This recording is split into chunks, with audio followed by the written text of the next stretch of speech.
nos municípios, né? A primeira questão que eu fui levantar para trabalhar com esse material aqui foi tentar entender as causas do subregistro, né? E o IBGE ele levanta um conjunto de causas pela falta de registro, mas é uma espécie de um checklist que você não tem condições muito de entender, né? O que é que está pegando? E aí o seguinte, nessa pesquisa rápida que eu fiz, tem algumas coisas que estão pegando, né? A primeira é com relação ao registro civil das populações consideradas não tradicionais, não é? Que são as famílias mais pobres e tudo, do norte e nordeste do país. Como vocês sabem aqui, existe em que pese o Brasil conseguiu reduzir a taxa de subregistro, né, dos últimos anos de uma forma muito extraordinária, né? Mas ainda existe cerca de 132.310 crianças de 0 a 10 anos que não foram registradas, segundo os dados do IBGE, né? E as causas têm um grupo, por exemplo, as comunidades indígenas, quer dizer, não é uma população que teve a tradição de ter registro de nascimento, porque eles são chamados comunidades tradicionais de cultura oral e não tinha então costume. E o que nós temos na lei é que eles fossem registrados no livro da FUNAI, né? Então aí a gente está tentando agora mudar essa cultura para que tenha registro de nascimento e que o registro, segundo os provimentos do CNJ, ele deve ser um registro também um pouco diferenciado para garantir uma coisa que é importante dos grupos indígenas, que é a ancestralidade, né? As referências, porque a forma de parentesco indígena é diferente da nossa, né? Então a gente tem uma tendência de ter, que é um nome ocidental, um nome que seja registrável, e tudo. Então essas questões nós estamos tentando resolver. Então, quer dizer, entre o registro civil entre a população indígena, ele é mais baixo em vários lugares, porque tem essas questões que precisam ser superadas da forma de a gente registrar crianças e em relação com a cultura. Agora tem um outro dado que me pareceu curioso, que foi o seguinte: muitas mães, e aí tem a ver com o fenômeno das famílias chefiadas por mulheres, muitas mães, por falta de reconhecimento da paternidade, têm vergonha de fazer o registro sem o nome, certo? Então foi uma das coisas também que apareceu fortemente nos estudos, que por vergonha de não declarar o nome do pai, muitas vezes a mãe deixa a criança sem registro, né? E você sabe que o pai e a mãe devem registrar a criança. E outra questão que foi importante foi em que pese que as leis dizem que a criança tem que ser registrada no município, né? E tem prazo de 15 dias, os municípios que não têm cartório, eles podem ter um pouco mais de tempo, não é? E do que se está tentando? Então, ainda o transporte das famílias para o lugar onde tem um cartório para registrar é muito difícil em muitos municípios. Então, o custo do transporte, a certidão de nascimento é gratuita, mas o transporte não é. Então, aí vem assim as soluções que vêm sendo apresentadas em cada município. Por exemplo, alguns municípios, os conselhos tutelares transportam essas famílias para registrar a criança, o adolescente, né? Existe agora muitos lugares que os representantes dos cartórios se articulam com as unidades, com as unidades de saúde, né? Então é interessante esse tipo de arranjo. E aqui eu vou dizer um pouco rapidamente do impacto que tem a falta do registro. São dados que eu estou experimentando para a trilha também, e a questão das soluções que estão sendo apresentadas aqui, né? Bom, são os impactos.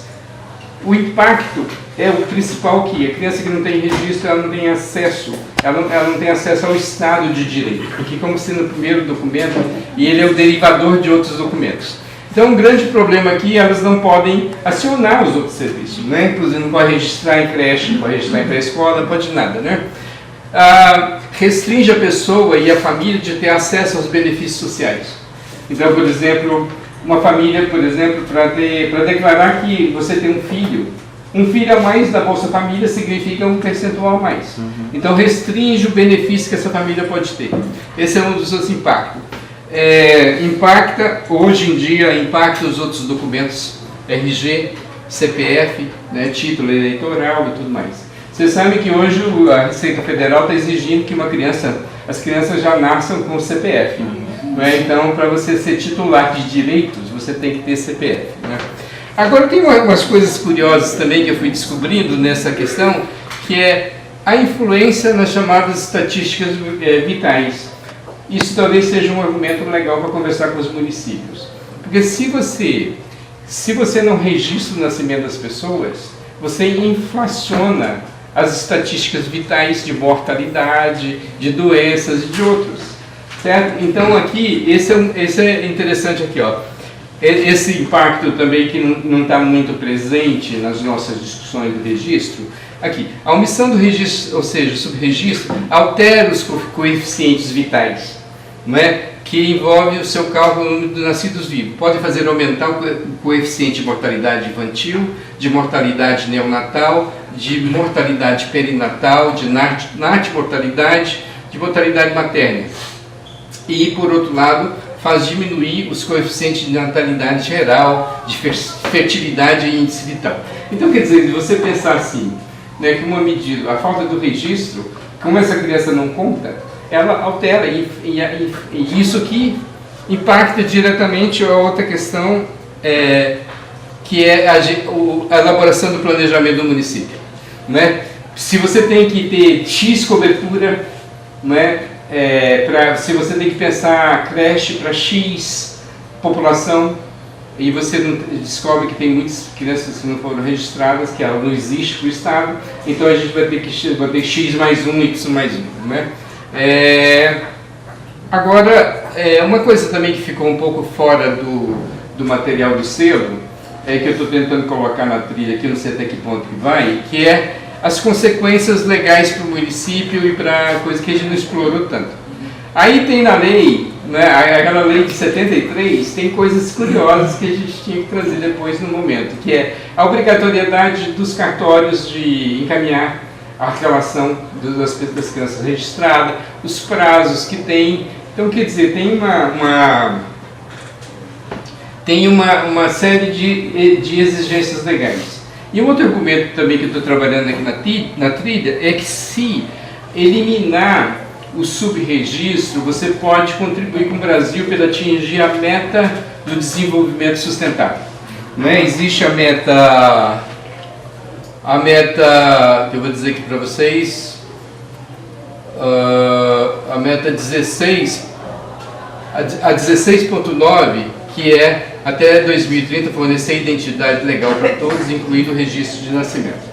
Então a gente tem aqui um conjunto de fatores de por que a gente atuar na eliminação do subregistro.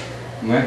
Então são argumentos que vão da ordem da cidadania, da ordem do impacto disso na gestão, né, e da ordem do Brasil a cumprir os compromissos dele com os objetivos do desenvolvimento sustentável. Agora eu queria dizer um pouco para vocês o que está aqui rapidamente, no guia do documento do selo. Deixa eu ver aqui, como é que eu abro o outro aqui? Você que é meu esperto aqui, está do meu lado. Assim, senhor. Já diz a sua geração. Ok. Bom, o que nós estamos sugerindo aqui? Né? O primeiro passo que está em todos os lugares é criar o Comitê Municipal de Articulação para erradicar o subregistro civil de nascimento. Esse comitê é um comitê que vocês sabem que deve existir. Aí você me pergunta assim, mas vem cá, com tantos comitês, é a pergunta frequente. Com tantos comitês que o município tem que criar, como que a gente vai arranjar gente para todos esses comitês, não é? Para essa composição oficial. E aí, na abertura do guia, a gente está sugerindo o seguinte: a racionalização disso num comitê de proteção da criança e adolescente do município, que tenha câmaras, que tenha GTs, ou como que as pessoas que tenham os pontos de luz, que seja uma pessoa de referência, você entende? Mas que racionalize também o esforço do município, da cidadania, para conseguir assegurar essas coisas que estão na lei. Então, tem um decreto que diz para criar o comitê de erradicação do subregistro, né? Tem o comitê, depois vocês vão ver aqui, o comitê nosso da rede de atenção de cuidado de criança vítima de violência. Então, tem muitos comitês de enfrentamento da violência sexual, de prevenção aos homicídios, né? Como um município pequeno pode reagir. Uma das ideias é que é uma solução que não é fácil, que é assim: como você manter as especificidades, né, que elas precisam, porque já é reconhecido que a especificidade, a especialidade ajuda a implementar os temas e as políticas, mas por outro lado tem que pensar na articulação de todos os temas no município, não é? Aqui tem um passo a passo que eu não vou entrar na ideia toda aqui de como que é. Vocês têm esse material, a definição da estrutura. Opa, desculpa. Aqui, né? A outra questão aqui, eu vou pegar só os vermelhinhos, tá? Elaborar o plano de mobilização para garantir o registro civil de todas as crianças do município. Aqui, talvez, mais uma vez aqui, como é que você tem dados de crianças desaparecidas. E aqui a gente está sugerindo duas atividades, né? Como fornecimento de dado para esse diagnóstico. O primeiro é você fazer ou um mutirão ou a busca ativa, não é? Para você tentar identificar as famílias, não é? Normalmente tem uma vinculação entre as crianças que estão fora da escola, que nunca frequentaram a escola, com a questão do registro e tudo mais. Então tem uma conexão aqui. Então você fala assim: olha, mas tem muita busca ativa. Tem a busca ativa para cadastrar as famílias, tem a busca ativa para crianças sem escola, e tem a busca ativa para as crianças, para as famílias, não é? Para as famílias vulneráveis. Então, e o que a gente está recomendando? Mais ou menos a mesma coisa para a busca ativa. Eu realizei uma experiência que eu vou contar concretamente para pegar os princípios dela, né? E aí eu já falo um pouco com o Rui sobre a busca ativa de famílias em situações de vulnerabilidade. Exploração sexual, crianças em Goiânia. Fiz o projeto para a Petrobras, a gente queria falar de exploração sexual, não queria falar do abuso, não é? Queria falar das meninas que estavam no mercado, né? E aí o que a gente fez no primeiro caso? Rumores. Aonde que existe nessa cidade crianças em situação de exploração sexual? Visível e invisível. Aí mapeando, começando pelos rumores, pelo diz que diz. Não é? Então mapeamos tudo e sistematizamos, organizamos isso daqui. Não é? E no caso das famílias todas, dá para pegar dados. A escola já ouviu falar de alguma criança que está sem registro? A bola de neve, não é? Ouviu falar? Então é muito importante você sistematizar esses rumores, certo? Ou informações mais precisas. Conselho tutelar, escola. Você pega os rumores, transforma os rumores numa planilha, e aí do rumor você faz uma checagem disso, né? E aí dá para contar com, né, no caso das meninas, a gente fez uma força-tarefa com conselhos tutelares, conselho de direitos, com todo mundo. A gente fez um dia, nós vamos fazer uma tarefa, força-tarefa, nós vamos sair 3 horas da madrugada, vamos sair 3 vezes do dia para os mesmos pontos. E fomos verificando se tinha e tudo, né? E dá para fazer a checagem, e a partir da checagem você tem que definir uma abordagem. Como que você vai abordar essas pessoas? Aí você define a abordagem de chegar, porque se as pessoas dizem: ó, você está sem registro de nascimento, seu filho aqui, você pode ser responsabilizada por isso. Como por suposto, isso não vai dar muito sucesso, né? Então a gente tenta fazer a técnica de abordagem. Então aqui seria interessante, e aqui o guia ele já fala de populações prioritárias, não é? Que são populações que você deveria ir buscar mais rapidamente, buscar mais rapidamente onde tem, não é? Aqui tem as dicas, e depois é importante desenhar o fluxo. Você encontrou essa família, qual que é o procedimento, né? Porque vocês lembram que para registrar uma criança, tem quem deve registrar a criança, que tem a obrigação de registrar. Possivelmente, se você chega no cartório, hoje em dia, fala assim, eu quero registrar essa criança, para evitar a chamada adoção brasileira, que muita, né? Possivelmente você tem quem né, na lei aqui, tem quem tem a obrigação de registrar a criança e pode, né? Então, lembra daqueles detalhes e tudo, possivelmente vocês não vão chegar para registrar a criança lá, mas o pai ou a mãe, né, e tem os documentos que precisa levar. A legislação, vocês vão ver aqui, a legislação está um pouco mais sofisticada agora em relação aos casais homoafetivos. O registro civil de nascimento pode constar abertamente pais, quer dizer, não precisa, antigamente era o pai e a mãe, hoje o registro pode ser pais, pode ser duas mães, né? Pode ser e ainda, lógico, que um casal homoafetivo, para fazer um registro, quando um dos membros do casal foi inseminado, né, ainda tem a questão da paternidade, né, fetal, vamos dizer assim, né? Então tem umas complicações, mas é interessante aqui. Aí desenha esse fluxo de como que isso pode ser. O que nós estamos falando hoje no Brasil é que a gente precisa ser mais protocolar. Ou seja, malária, a saúde tem protocolos. Malária faz isso. Aqui você chega no município brasileiro, o que você faz com uma criança sem registro? Sei lá, eu faço isso, faço aquilo, eu chamo o conselho tutelar, não chamo. Quer dizer, a gente não tem protocolos claros, né? A gente tem que construir um polo. Encontrou uma criança sem registro, o protocolo é este, que deve ser seguido, né? Qualquer fonte saber claramente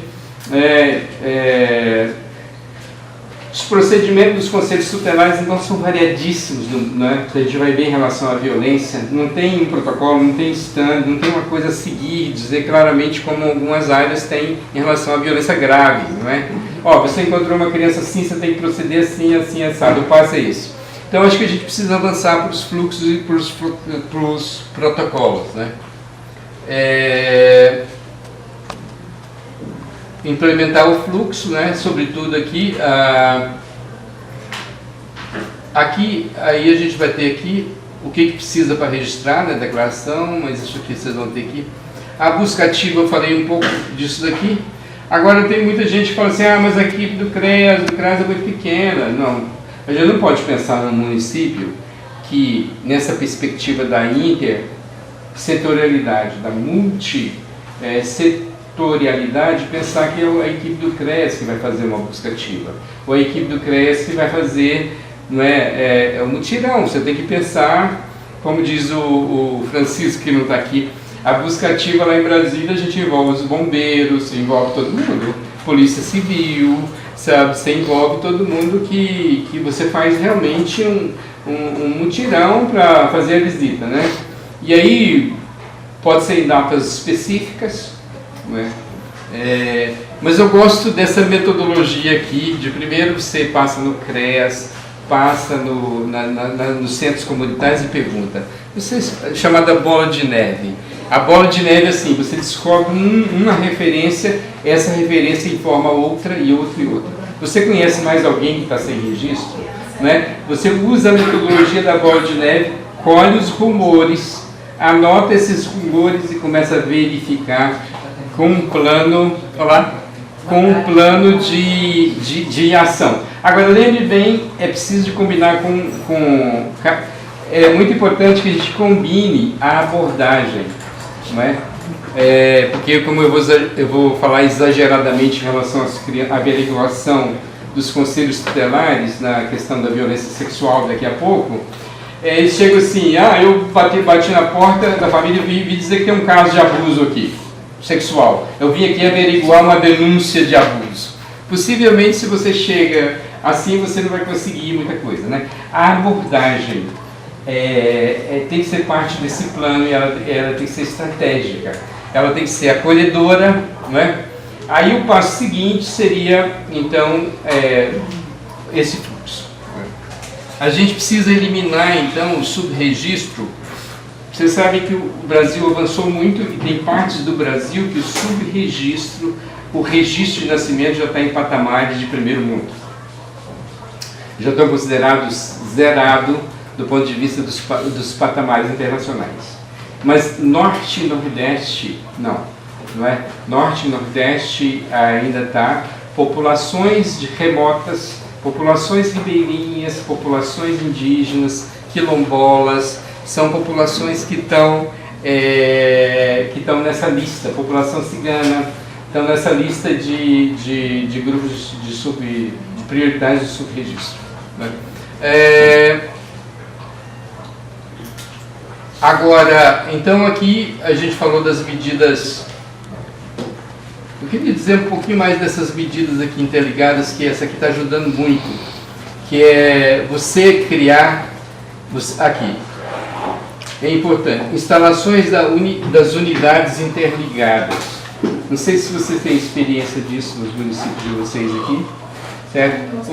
O que é? O hospital tem, além do hospital ter a declaração de nascido vivo, não é? O hospital tem um funcionário do cartório.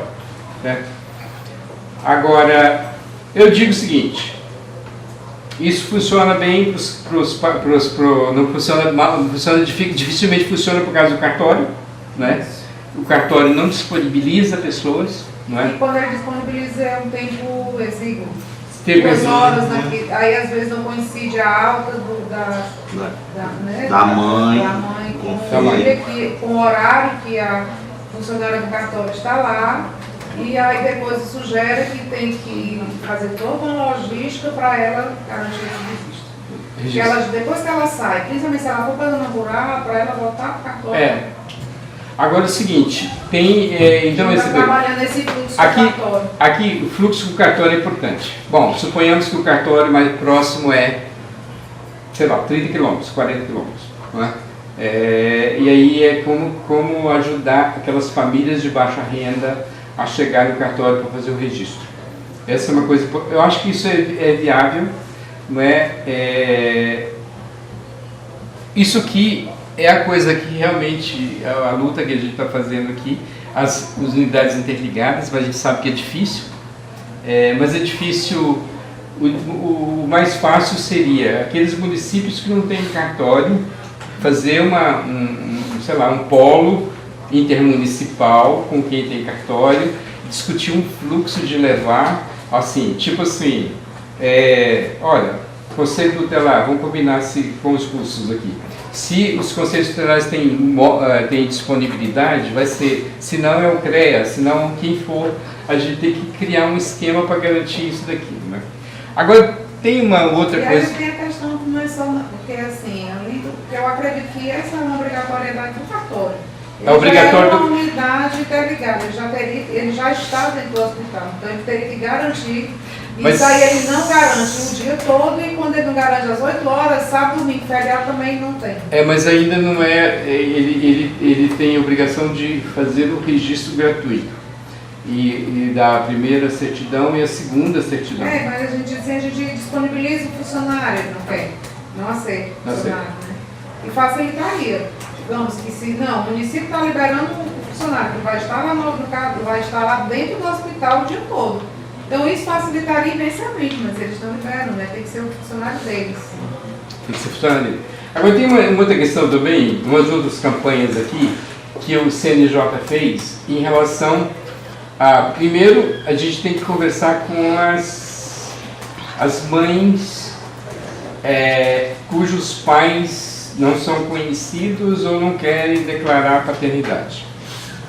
Que aqui tem um outro foco de resistência e tem algumas campanhas aí. Agora eu andei estudando essas campanhas, mas elas são dirigidas aos homens, não é? Que é importante também, para eles reconhecerem a paternidade dos filhos, não é? Agora eu não vi muito material que a gente precisa criar aqui, que argumentos você utilizar com uma mãe que não tem a paternidade declarada, de que ela deve fazer o registro, né? Sobretudo alguns argumentos, né? Que ela pode a qualquer momento, porque mesmo a declaração de nascido vivo não é comprovação de paternidade, entendeu? A declaração de nascido vivo não é comprovação de paternidade. Então, a paternidade tem que ser comprovada de uma forma ou outra, né? Então aqui nós temos um tema-chave. Tem campanhas que estão mais orientadas para os homens, dizendo para assumir a paternidade, que é muito bom, tem que falar com eles também. Mas é o seguinte, bom, no caso os caminhos para reconhecimento de paternidade. A Defensoria Pública, não é? Pode ser. Né? Primeiro, quer dizer, a mãe pode registrar a criança sem o nome do pai e isso ser agregado depois. Pode ser acionada a Defensoria Pública, né? Pode ser acionado um monte de possibilidades. Então, a questão é a gente pegando, então, para finalizar aqui essa parte, pegando os temas mais candentes, os motivos são da falta de registro, né? Bom, as populações tradicionais que não tinham no horizonte deles a perspectiva desse tipo de registro formal, aqui para considerar, nós temos um conjunto de mães que, por um problema de paternidade e de não ter o nome do pai, elas ficam com vergonha desse fato e não querem registrar a criança, né? E tem muitos problemas de transporte, onde não tem unidade interligada, onde não tem cartório, de transporte para o cartório, né? Que é caro e tudo mais.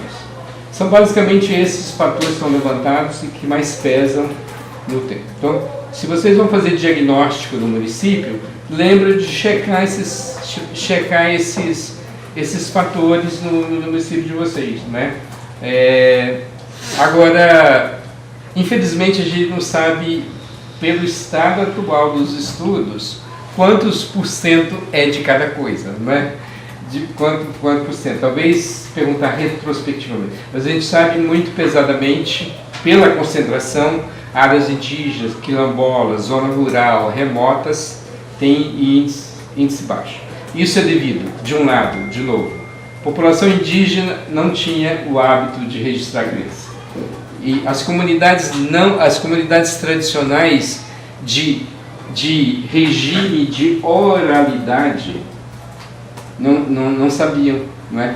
Eu encontrei, por exemplo, recentemente, assim, uns anos atrás, um cara, um indivíduo do Butão, que por muito tempo eles não tiveram aquele país.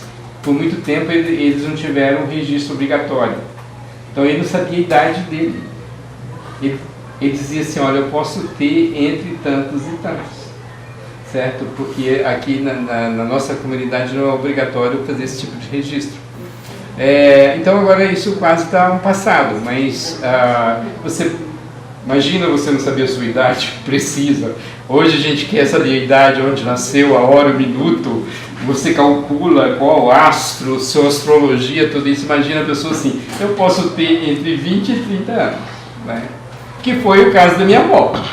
Sabe, eu tive uma avó que era de descendência indígena e ela tinha, eles falam que eu tenho tantos anos. Ela falava assim, certo? Ela falava assim, elas falam que eu tenho tantos anos, falam que eu nasci tal dia, certo?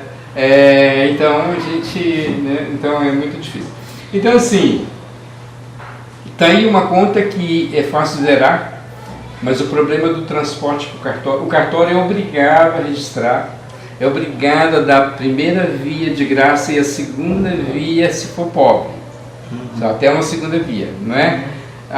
Os prazos são assim, 15 dias para registrar a criança, 15 dias para registrar a criança, se não tiver cartório num raio de 30 quilômetros, 30 dias, se o pai ou a mãe tiver impossibilidade de fazer o registro, 45 dias, mas tem que ser feito, né?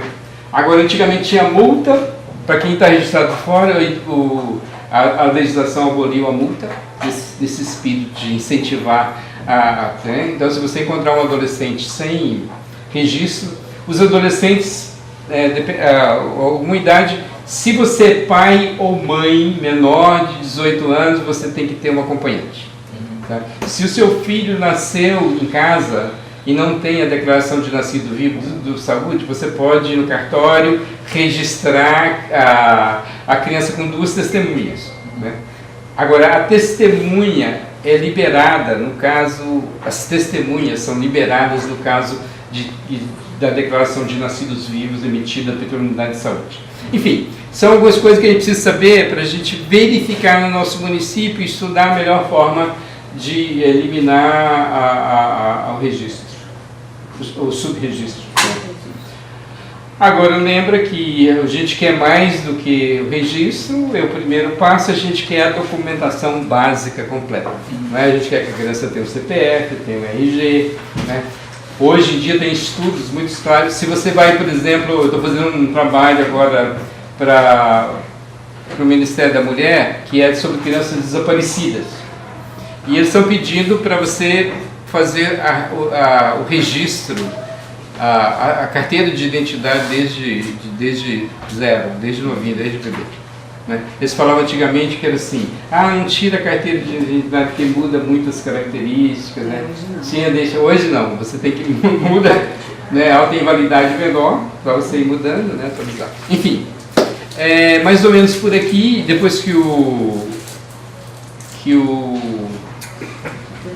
Francisco chegar, a gente volta a falar um pouco do trabalho infantil, que eu não queria perder o timing também da questão da escuta especializada e do depoimento especial, que dá muito pano para manga. Não sei, alguma pergunta do...